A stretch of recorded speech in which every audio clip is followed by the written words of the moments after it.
Scotty is a platform which helps people with ride hailing, food delivery, and courier services. But we started with ride sharing last year. And after 6 months, we launched food delivery vertical. And 2 months ago, we launched our courier services. So we launched almost 1.5 years ago. We are becoming an everyday app, a super app of our region.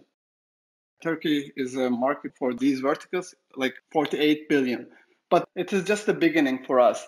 Just in Istanbul, 14 million people use public transportation a day. It's around 1.4 million taxi trips every day. So only the logistic is huge in Istanbul. But we are not just focusing in Turkey. We are beginning in Turkey. We are beginning in Istanbul. We are focused in Istanbul first, expand in Turkey, and then there are suitable places, countries for expansion like Egypt, Lebanon, Morocco, even Brazil, Argentina. It depends on which vertical we want to expand. This is just the beginning for Scotty.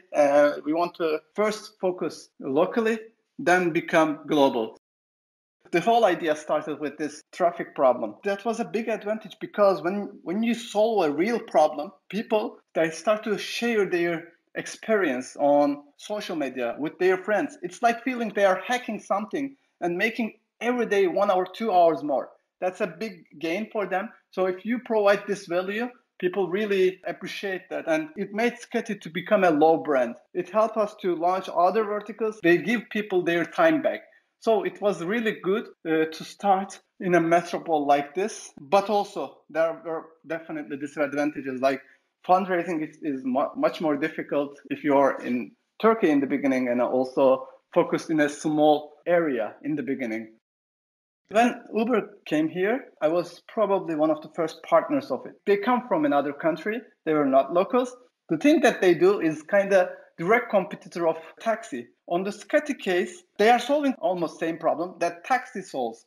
On the Scotty, we believe that we are not direct competitor of taxi. So people with luggages, if you have family, if you have friends, you can't use Scotty. If you are alone, you have specific problems, you can use Scotty. So you can ride with motorbikes. Totally a different solution for traffic in Istanbul. As local founder, we had this chance to explain it to the regulators. We could fight for it, and we believe that we are still fighting for it. And I still think this is not a direct competitor of taxis. It's an alternative solution to traffic jam.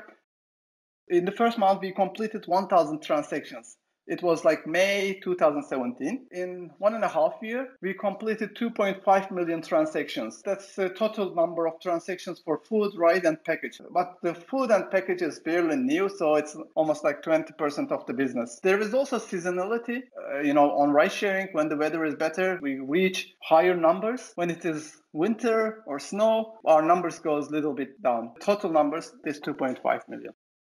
Educating people was one of the challenges. If you remember, the biggest issue when we started this business, we thought that people will not trust each other to do this ride sharing, right? We start to educate people how they are going to hop on a bike in the screens of the app. And then also we collect the data of the driver, so how fast they do. If they stop the motorbike quicker than it should be, or if they do any mistakes, we record those things and then we calculate the points for the drivers so that we can teach them to be better, or we can warn them if necessary. So we use technology to detect the quality of the rides. Also, we use technology to educate drivers and users.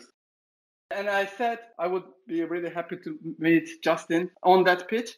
After the pitch, I went to Justin and said, Justin, I have this startup. Would you be interested in having breakfast tomorrow together? He said yes, and he came the next day to our office rooftop. We had a Turkish breakfast, which was really good experience.